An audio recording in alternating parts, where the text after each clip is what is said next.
pie is all about. I certainly hope that we enjoy our discussion on the daddy level. Pray that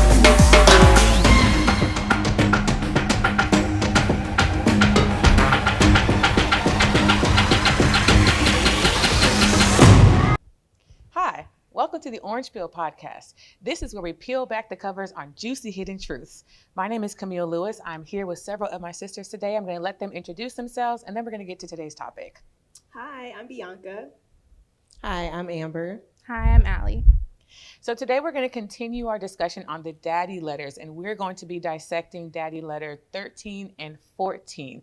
And before we get into the topic of those videos in particular, we want to revisit this theme that keeps coming up in every single letter, which is this whole concept of the apple pie. Last time we were together, we talked about what we thought it meant, but I'm curious, now that we've seen some more of the daddy letters come out, do we have any other ideas of what it means? Or anybody who wasn't here last time, looking at you, Allie, what do you think about this apple pie? I thought it was interesting. The first time I was listening through the video, I wasn't sure what to think of it. But when I listened to the second video or video 14, I think it became a little bit more apparent.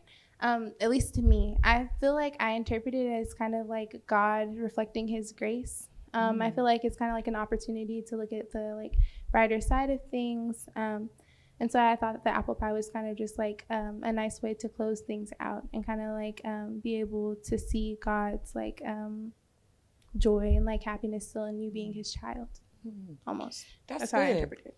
Yeah, we talked last time about it being like a comforting thing and Yeah. something to help us to feel good when we're going through a lot of these things. And we know that the daddy letters are primarily about relationships, and we go through a lot in those things. So we might need a little bit of comfort. We might need a little bit of grace. So I like that. Y'all have any other thoughts about the apple pie? I was just going to say that my opinion of it is still the same as the last episode we did. So in this next episode that we were going to discuss today, episode 13, the daughter comes to the dad and discussing the shame behind losing her virginity before marriage. And just the tone in which the dad was comforting the daughter literally warmed my heart. I feel like a lot of times parents, when they have that disappointment when their child makes a poor decision, is kind of like them just berating the child, like, oh my gosh, you should have known better, why did you do this? But in this episode, the dad is very much literally comforting his daughter, like, yes, you made a mistake, but you're going to learn from it. Yeah. And he also says that he has also made mistakes in his life as well. So just that comforting aspect of it, I think is really the baseline of the apple pie concept. Yeah, same for me. So, my thoughts around it still is the same. I feel like it creates a safe space for the daughter because it's such a heavy topic. And so I think that was important for the dad to create, a comforting environment for her to be able to express and share the things that she's experiencing. So That's good. Well, since we've already kind of gotten into it, let's talk about episode 13. The title of this was The Sorrowful Daughter. And so just a quick little summary, and then we'll get into some of the thoughts that we have about it. But essentially in this episode, one of the daughters was really grieved and feeling really bad because she went against the advice of her father and lost her virginity to her boyfriend, whom she thought that she could trust. She felt like they were equally yoked, and then it turns out that they were not. And after she lost her virginity to him, then he left, and it got kind of scandalous. Yes, it did. Yes, it did. A little bit. But it was clear in that she experienced a lot of heartbreak and just emotional pain in going through that. And I think a lot of folks can relate. But I think that the thing that I kind of want to start with is when she was talking about how she found her boyfriend, she said, Dad, I thought that he was a good guy. He was a Christian and he was in school and he was stable. And she thought that she was looking at the right things and looking for the right things. And she still ended up being hurt. A lot of times when we carry so much blame for why we get hurt in relationships, then we put that much more pressure on ourselves to make the right decision the next time. I think that that was an example of that. So as all of us who are women in the church, how can we be sure that the people that we are dating or the people that we're interested in, how can we be sure that they are trustworthy and sincere in their Christian walk and not just a wolf in sheep's clothing? Not all at once. That's a good question. Yeah. Well, or do you think that we can tell? Because the whole thing about a wolf in sheep's clothing is that from the outside, it looks like someone's safe. So Yeah. can you tell? And if so, what are some of the things that we look for?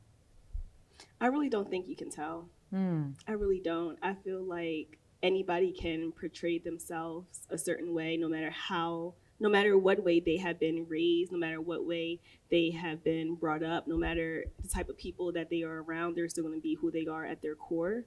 So I really think it's just about trial and error, unfortunately. Some people get lucky and they meet the right person right away. And then some people have to go through all these different unfortunate events with these different people before they meet the right one. So I don't think it's that easy. No, At all. it's not an exact science at all. But especially when it comes to people who are in the church, because a lot of times I think that we see that and say, okay, good, they're in church, so they're safe. All right, well, I don't have to worry about X, Y, and Z. So do you think that maybe sometimes that makes us a little bit more lax in our analysis of people because we see this one really important quality that they have? Absolutely. I think so. I think that like dating is kind of similar to like being like a manager or hiring staff. Like you can look at a resume all you want to, but until you're like actually engaging with your employee, you're never really going to know what kind of person this is. And so I think like us having that like frame of reference to be like, oh, well, they're Christian, and so that's on their resume for them or whatever, that's like off of your checklist, can be kind of like blinding because you're like, well, they're Christian, so they have the same foundation as you. But just because somebody is like a Christian or showing up to church every Sunday or Wednesday night Bible class or at VBS doesn't necessarily mean that that's actually like a full-fledged Christian. It doesn't mean that they're actually taking part in like being a part of God's kingdom. Right. You know? Because you can lie on your resume. Exactly. Okay. To get what you want, to get in the door. Very much. And I also think that there are certain things that maybe just from experience too, like that may not have anything necessarily to do with that particular relationship, but other things that you've experienced in your life or in your Christian walk, or just, you know, as you've matured, right, that you can look for, right, and use as sort of, I don't know, you know, flags, right, like looking for those red flags. But then also when you recognize something, I think we need to be quicker to, you know, identify it and then make that correction, right, or establish those boundaries sooner. So maybe you won't always be able to tell, right, whether this person is truly, you know, doing all of the things that we, you know, would expect or that God expects of them to do. But when you identify things that does not align with the word of God, then I think what happens next, right? That's the bigger question. So then what do you do? Yeah. Right? How do you, you know, how do you, you know, have that conversation? Do you have that conversation or do you just overlook it? You know, so I think really just deciding, you know, what am I going to do with this is important, you know, and can maybe help, you know, if it's a relationship that you're interested in or something that where you see potential, then maybe it can help to kind of steer that in a different direction. Yeah, but I feel like sometimes you recognize those signs after the fact. And I feel like that was exactly what happened to this young lady in this episode. Like before she lost her virginity to her boyfriend, you know, everything was picture perfect in her eyes. And it wasn't until after the fact when everything kind of fell apart and it kind of opened her eyes to know this is the true colors of the person that I thought was this picture perfect Christian. Yeah. You know what I mean? You bring up a good point. That's what I was thinking about too, Bianca, is that we pay a lot of attention to how someone presents, and I think we pay less attention to how they proceed. Meaning, you show your representative, we see all the good parts right away, and I think sometimes we take people just at face value and say, okay, good, got a good one, now we're good. Yeah. And at that point, the exploration kind of stops. But the whole purpose of dating is that you're always getting to know someone continually. Right. And so I think we have to pay attention to the changes in people. Even in this example, first her and her boyfriend were being strong. And then they started to get a little bit flexible on those boundaries. First, it was, we are not alone in each other's apartments. Correct. In each other's apartments. And then it was, well, but we want to be able to have dinner together, and eating out is really expensive. So we're just going to have dinner. And so, but it's just me and you at my place. We're just having dinner.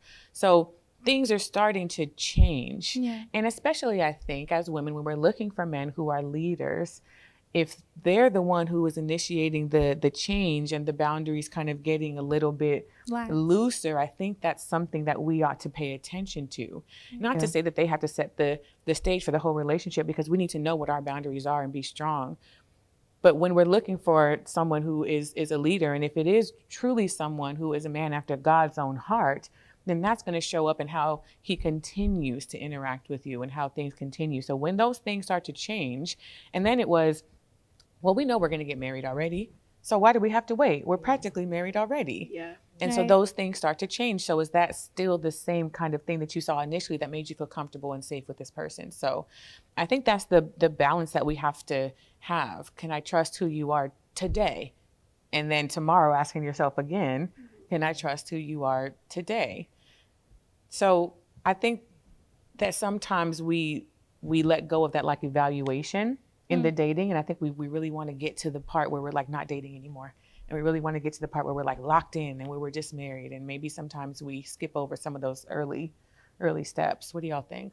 I think Yeah. everybody is chasing like the pot of gold at the end of the rainbow to a certain extent. So yeah, I agree. I think like the end goal, we're always like marriage. And Yeah. so you can get so blindsided and turned about so easily, like on your way to that pot of gold that really is not like what you think it is anyways.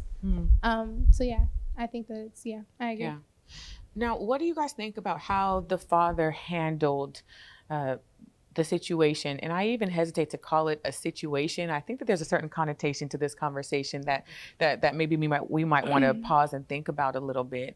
The way that this was presented was that the daughter was so just sorrowful and shamed for what she did, that it was just this big, huge thing. And I can't believe that I did it. And Dad, I'm so sorry. I think she called herself a coward for not even being able to say it to him face to face. Yeah.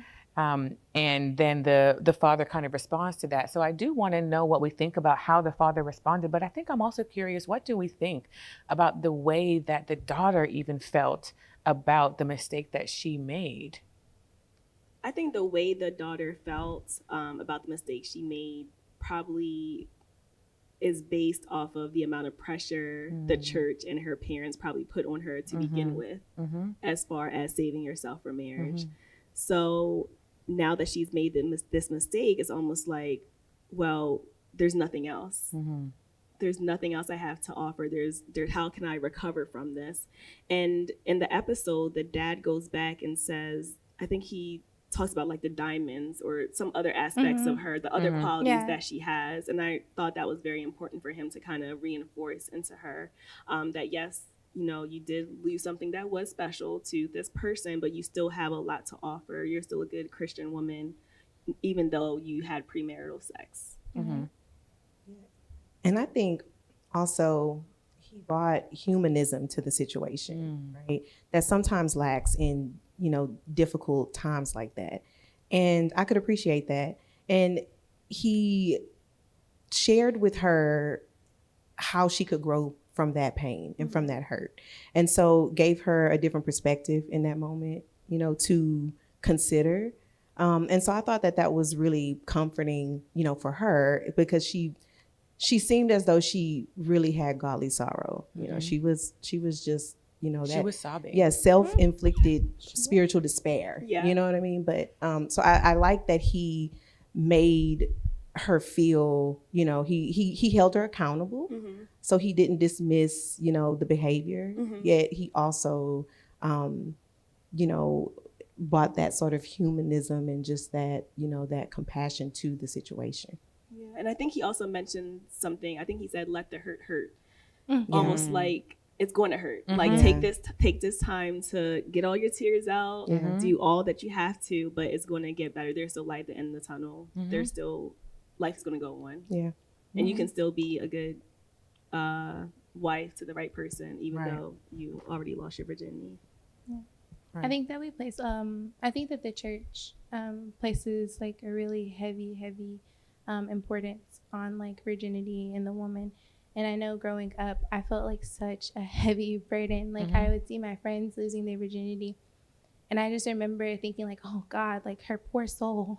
Like I remember thinking like, oh, she'll lose her value, like what will happen when she gets married. Yeah. And it felt to me like as a as a person outside of this situation like the end of the world. And I think like looking back on it now, like one, I feel kind of judgmental, but two, I think like how sad is it for us to hold so much value in like one thing, like when we're so many other things to so many other people. Like it never means, I mean, and yeah, of course it will have a negative impact, of course, like that's a taken, that's a given, but I just think there's so many other things that we have to value. And there's so many other things that we bring to the table. Like you'll still have an opportunity to be an amazing wife to somebody. You'll still be an amazing mom, an amazing daughter. Like it doesn't change who you are. It's just something that happened. And it's, I mean, when we talk about like the weight of sin, like it's all the same. So I mean, in the grand That's scheme of true. things, like is it any worse than anything else that anybody else is doing? I That's don't true. think so. So it's just, it's difficult, and it feels I don't know. And to some extent, I feel like it's because we're women. That But part.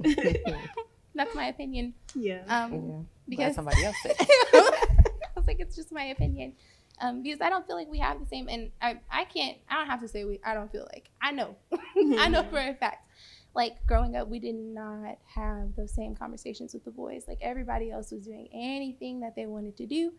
And everybody just turned a blind eye to it. But the minute somebody, like one of the young ladies from church was heard to have any kind of sexual impurity, it was bad. It was really bad. So I just, I'm grateful, one, that we're starting to change. At least like, I feel like our generation is starting to impact that kind of change. So I feel like things are getting better, and I think that we can just continue to just reinforce. Of course, we don't believe in like premarital sex to, I mean, of course, the fullest extent, but also like if it does happen, it doesn't wipe away your value. Yeah. That's important. The kind of purity culture that has existed in and outside of the church, I think, has been kind of damaging to women because of what it says about their self-worth and their self-value. And so I want to make sure that we're not advocating for premarital sex. I don't think that's what any of us are saying, but I think that it's clear that the way that purity has been enforced has had maybe some negative effects on some of us and has actually maybe pushed some people further in the wrong direction. So when it comes to her parents, right, her father and her mother, how much responsibility, if any, do you think that they had? This whole series is the daddy letters. And in the video, she's apologizing to her dad for what she did. What do you think about the role that parents play in their child's purity? I think it plays an important role. I think parents also don't want to be associated with having a child that had premarital sex, because it's like, okay, well, now I'm going to be critiqued as a parent. And I think the same thing goes for parents that have children that end up in jail or that, you know, go down the wrong path in life. It's like now the parent is being criticized. So I think I lost my train of thought. That's I okay. lost my train of thought, I think what you're saying is that they're naturally going to be invested because anything Yeah. that your child does is a reflection of your parenting. Yes. I think that kind of speaks to their intention behind making sure that their child stays pure. Is it for their child's sake and because I'm trying to save you from heartbreak, or is it because of perception from other people? Yeah. Yeah. I think it, oh, no, you go, Amber. No, I was just going to say, and that's hard because, you know, you hope that parents do the best that they can to communicate and deliver, you know, the information, right, to teach your children and to be an example. But I also think that there are so many other, you know, distractions, and there's so many things that pulls, right, at, you know, the attention of all of us, really. And so especially in those impressionable years, you know, I think that it's also important to not only teach those, those values, but to really exhibit it and deliver it in a loving way as well, so that, your children can come to you and talk. They can feel comfortable enough to come to you and talk to you, and even have enough respect for you to come and talk That's to true. you. And so, because we will all do what we want to do, right? So you can raise your children the right way, and then they will make their choices. They are people, Yeah. right, with their own minds. And so I think that it is definitely, parents definitely have a responsibility to teach and guide. And I think we also need to be mindful that the other side of that is that the children, we will all make our own decisions and our own choices. And so, there are some things that as a parent, you won't be responsible for, right? And so I just think having that balance is really important. Did y'all talk to your parents about stuff like this? Nope. No, no. Nope. I'm like, I guess Absolutely the not. idea of it is nice, but I Trial didn't and talk error. to my parents about maybe No. some of the temptations Yeah. that I was feeling. No. I think it probably occurs more often nowadays, but definitely Mm. not when we were kids. Like that was. I was telling Bianca the other day, I was like, my family is filled with prudes. Like, oh Yeah. my goodness. Like, it's almost like the stork delivered the baby kind of like prudishness. Like, there's no way that he touched her. Don't. Which is really interesting because there's so much that we talk about purity and don't do it, don't do it, don't do it, don't do it. But that's all we really say about it. Exactly. Right? One of the things that was interesting is that in the video, once the daughter and her boyfriend had sex, they kept having sex, even though she felt really guilty about it. Why do y'all think that was? There are a lot of different things that kind of happen and go into like just don't do it. So why do you think that they continued in the act even after she felt guilty and knew that this was not what she needed to be doing? Because she enjoyed it. Both of them enjoyed it. Mm-hmm. And I feel like once you have sex, I feel like it becomes almost like a routine. It's almost like once you do it, it's like it's almost kind of like, all right, well, we already did, so what's the point of us all of a sudden not doing it ever again until marriage type of thing? Should it be that way? Probably not, but it's the reality of it. We don't live in a fairy tale world where we can just. I'm not saying that it's impossible to fight temptation, but I'm just saying it's hard. It's hard when you're in a relationship, especially if you're cohabitating with your partner, like literally sleeping in the same bed day after day and seeing them. Like it's hard. It's hard. That's all. And then maybe her, at that point, right? Maybe she felt trapped. And then also that her worth was then tied to that now sexual relationship, right? She had already compromised her boundaries, and her spiritual convictions sort of took a backseat, right? And so it was more about her wanting to keep and not lose the relationship. And it was new. We don't have any background about what her her past experiences were. Did she have past relationships? What did that look like? We don't know any of that, but it was something that was new. And so we can, like I said before, get distracted sometimes with things that are new or want to explore more about those things that are new. And it's harder sometimes to let that go. Yeah. I know that we're talking specifically about premarital sex, but I think that this idea can apply to a lot of different things. I think we've all been in situations where maybe we put up with things that we knew were not good for us for the sake of the relationship, for the sake of staying in the relationship, or of not being alone, or of losing someone, or of being rejected, or of being abandoned. How do we navigate that when there are things that maybe we're feeling pressured to do? Which we're talking a lot about the daughter, but it did sound like she was pressured a lot by that boyfriend of hers. Right. Yeah. But I'm gonna keep it here. Scandalous boyfriend. But there are a lot of things that we know maybe are not going to work, or that they shouldn't be happening in this relationship. But how do we kind of balance that between knowing what our boundaries and standards are versus like what is a healthy compromise and what is you abandoning your boundaries? Like, how do we know what's what? I think sometimes what can be helpful, what has been helpful for me is my environment, my circle, the type of counsel I'm getting. And that allows me the space to reflect and then reaffirm my boundaries. You know, when we're in the midst of things, sometimes we don't actually see it as it really is, Yeah. right? For many reasons. So it is helpful when you have well-intentioned people around you, people that are wise and, you know, really do want to see you be successful, you know, that they can provide that counsel, you know. And so I think that has been really helpful for me because it helps me to really reflect on, you know, what is it that I really want, right? And are my actions aligning with that which I want? You know, so it's difficult too because even if, for example, if she were to remove herself like from that relationship, let's just say voluntarily, right, without having all of the hurtful experiences, would that really solve the issue, right? Because what if she got into another relationship and it was sort of the same pattern?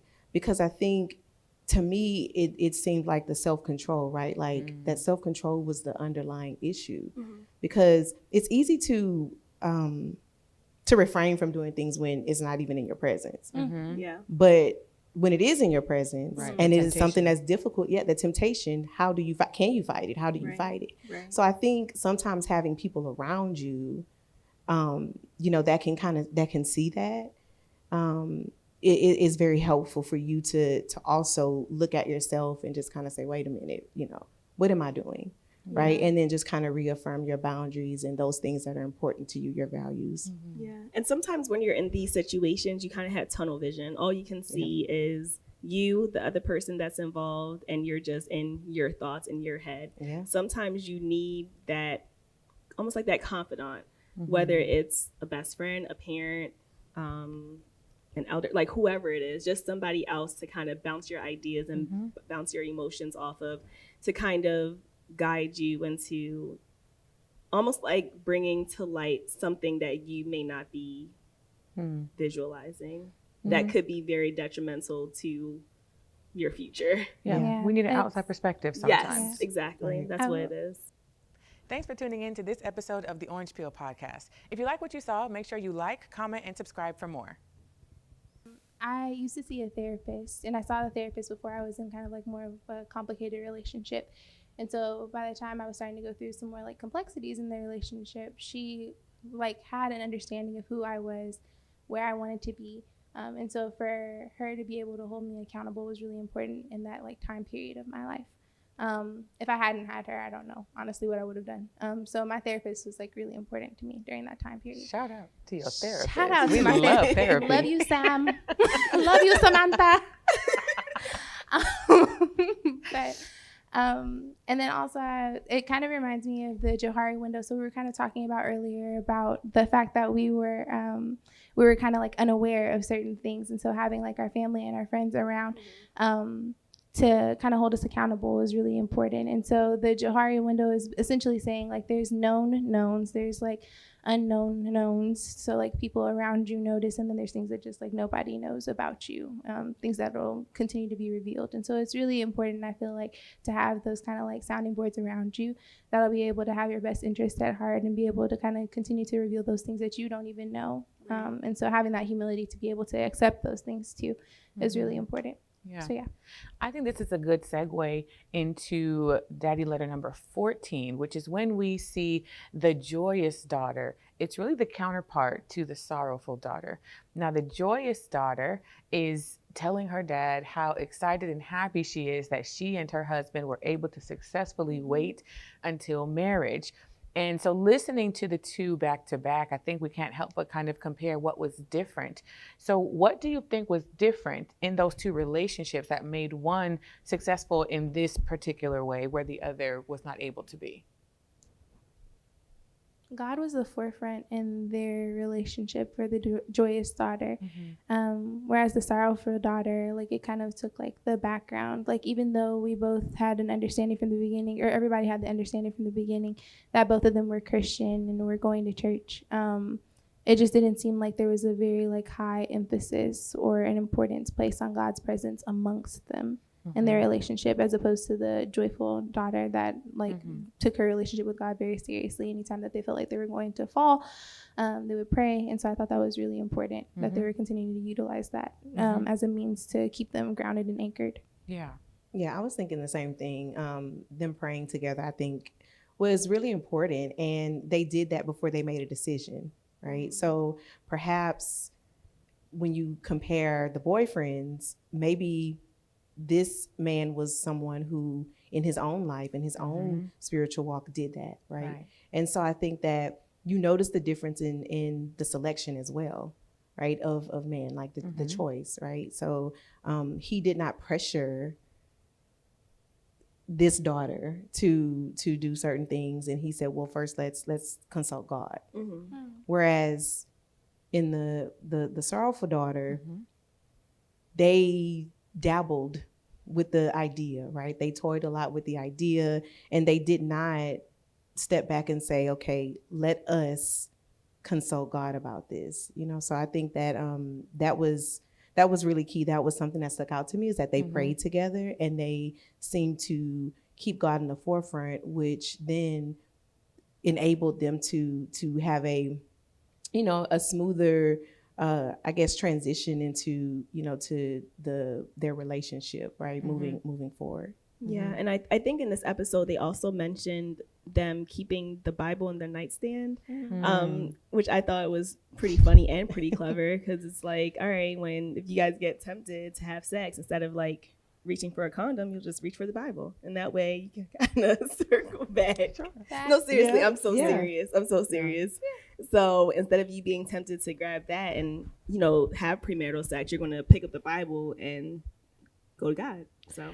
Yeah. And that's interesting, because the way that the joyous daughter, talked about intimacy as being this holy thing and this holy act, and how God was involved in all of it, not just in giving permission, like giving the go ahead.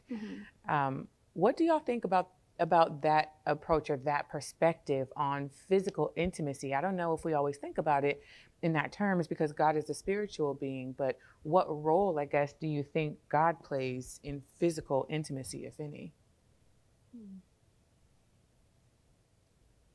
To me, I feel like in that, from that perspective, it almost instituted this divine love, right? And really encompassed the way in which God teaches us to love, the way that he loves us, which is very different from the world and what the world teaches us. So I think that allowed them to have a better foundation in their marriage, and really approach intimacy in a very different way. All intimacy, including physical intimacy, right? So I think that it brought a sacredness to their relationship and to their marriage, that bond, that marital bond. Yeah, I like that terminology of a divine. Would you say divine love, divine intimacy, divine love? Yeah, that was good. I like that. I was about to say you agree. So I like that. That was good. That was good. Yeah, that's my take on it. Yeah, I think it's important to note that even the joyous daughter said that she and her fiance at the time struggled and were tempted and wanted to sin in that way, and almost did many times. Right. It's not that they were not tempted at all and still went to God and said, God, we are abstaining. We are abstaining because we know that you want us to, God. Continue to make us strong so we can keep abstaining. The picture I got was, we getting a little close. Let's go ahead and take it to the Father. Right. And so I think even in that space, when we're in those moments, we're not always thinking about God. Right. It's like he's somewhere else because I'm involved in something else. Yeah. But what helped the joyous daughter and what helped her and her fiance, now husband, was the fact that they allowed God to be present and to acknowledge him even when they wanted to, or when they were tempted in that way. I think that was really key as well. Right. What do y'all think about that? I think one of the brothers here says it's important to keep the main thing the main thing. I can't remember who, but the main thing. I mean, and that's in all things that we do. I think like even sometimes like when I'm doing something that's like, of course, in a non-romantic relationship, like a platonic relationship, I'm like, are these the words that I want to utilize? Like, and I see God's counsel, because I'm like, I don't know that this is necessarily the point that I'm wanting to get across. And so I think like keeping God involved in all aspects of our life is really important. And so if we just continue to, but then also you have to be involved in like reading his word and constantly being around those kind of same-minded people. And so that makes it easier to keep the main thing. Yeah, it seemed like it's kind of all goes back to having God as your foundation for any and everything, all different aspects of your life. As long as you have him as a foundation, then I'm not saying it's going to be easy, but it's going to be a little more not as difficult, I guess. Yeah. So. And I think it's also about just being intentional. Yeah. And that takes work. And I think we don't realize how much work it takes. Like we talked about self-control a bit, right? And these two exhibited self-control independently. And so then when they came together, they were able to continue that, right? And so I think that it is really important for us to be intentional about these things. And so we can sort of keep that at the forefront of our mind. And, you know, and that looks, it looks different for everyone, right? How you do it, when you do it. But I think it is an important concept to remember, like, this is what I want to achieve. This is how I can achieve it.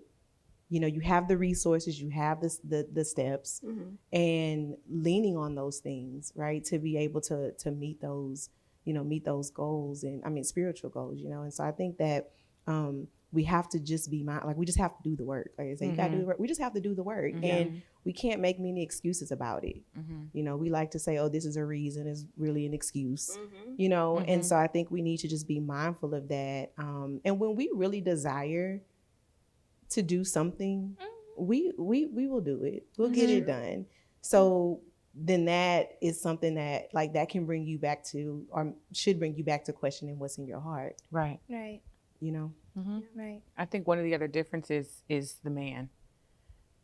Yes. With the Joyous daughter, her man said, let's pray about this, and if we still feel good about it after, then we'll go ahead and do what needs to be done. But if we don't feel good about it after, then we're not going to do it. In comparison to the man in the Sorrowful Daughter, who said, I know it's getting hard for both of us to wait. I don't know. Can you wait 3 years? Because I can't. Like that's the difference. And that goes back to what we were saying earlier about how do we know, how can we trust that someone is genuine and sincere in their Christianity? I think it's how they show up in those moments when we're faced with temptation, when we're faced with a trial together as a couple. What do you do? What does the other person do? How do they show up for you in those spaces? Or do they lead you even further into the temptation? So it was important for both of them that God was in the middle of it. But when she was feeling tempted, then he would say, let's pray. When he was feeling tempted, she would say, let's pray. So I think it's a really good example of being equally yoked and how that actually made them successful in that way. Yeah. And I think those like leadership qualities are something like that people should be looking forward to like a lot more often. And I don't know necessarily, I don't have like some kind of perfect assessment or anything, but I feel like leadership qualities and like looking for them even in like the smaller things are really important, because it's going to speak to the rest of your relationship and how it goes. So like kind of how you were saying, you would lead them in prayer. Right. Like he had that idea. That was his concept. I think that that's a good thing. That's a great thing even. That's amazing. And I think, if I remember correctly, even after they were married, before they were physically intimate, they still prayed and said the same. That was funny to me.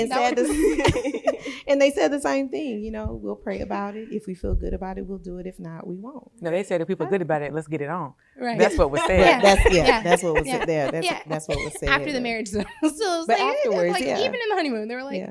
But I think that just goes to show that we're still involving God in this part of our relationship. It's not, God, we're going to have you in it so that we can do it the right way, and then we'll be good. Then we don't need you in this part of it anymore. It's that he was still a part of it. That's that divine love, that divine intimacy, and engaging in something in the way that God designed it is really, really sweet. And so for them to be able to enjoy it in that context and to still be able to say, God, we've honored you with our bodies in this way up until this point, and God, we're going to continue to honor you with our bodies even moving forward. Yeah. Is, I think, really beautiful. It is. Yeah. Nice. Okay. So these two letters were kind of counterpoints, yin and yang, to each other. So as we're kind of talking about boundaries and compromise and what we ought to prioritize, what are some of the, maybe a key takeaway from, I'll let you choose from either letter. What are some of the key takeaways that we are walking away with from either Daddy letter number 13, number 14, or from our conversation here today? I think my biggest takeaway is that mistakes will happen, Mm-hmm. and you can take that temporary time to be not necessarily shameful, but do kind of some type of self-critique Mm-hmm. about what you did, but then understand that it's going to go on, like life goes on basically. Yeah. So just kind of take it, learn from it, and move on. Yeah, good. Yeah, I agree. And just to piggyback off of that, one of the things that kind of struck with me was sometimes the lack of self-compassion we have for ourselves Yeah. when we find ourselves in these really difficult and sinful, predicaments. And yes, we cause this, but I think that we need to work to exhibit, and we have to practice that, self-forgiveness, Mm-hmm. because sometimes we won't forgive ourselves. God has forgiven you. Right. If you've repented and you're moving forward, God will forgive you, but then we won't even forgive ourselves. That's Yeah. right. And so we just live in that and we get stuck. Mm-hmm.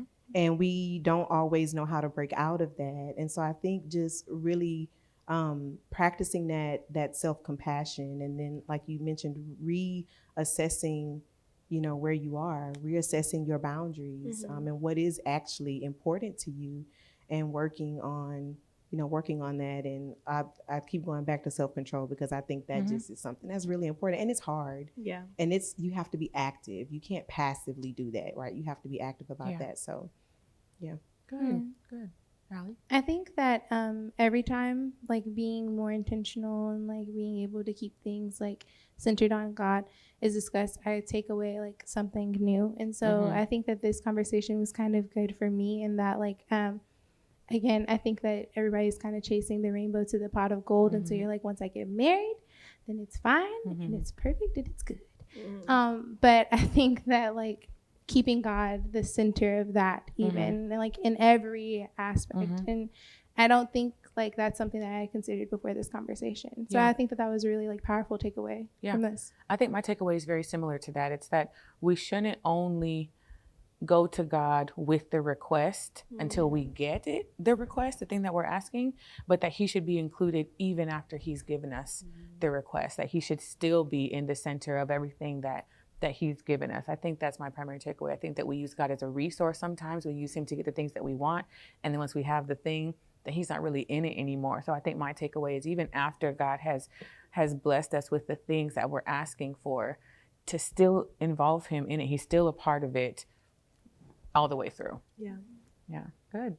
Okay, this was really good. So I think we're going to take a quick break, and then when we come back, we are going to dig even a little bit deeper. We're going to talk about the emotional hurt and emotional pain that we have experienced in relationships. So stick with us, and we will be right back here on the Orange Peel Podcast. Thank you for watching this episode of the Orange Peel Podcast. If you saw something that you enjoyed, please like, comment, and subscribe. If you want to, you can even hit the notification bell.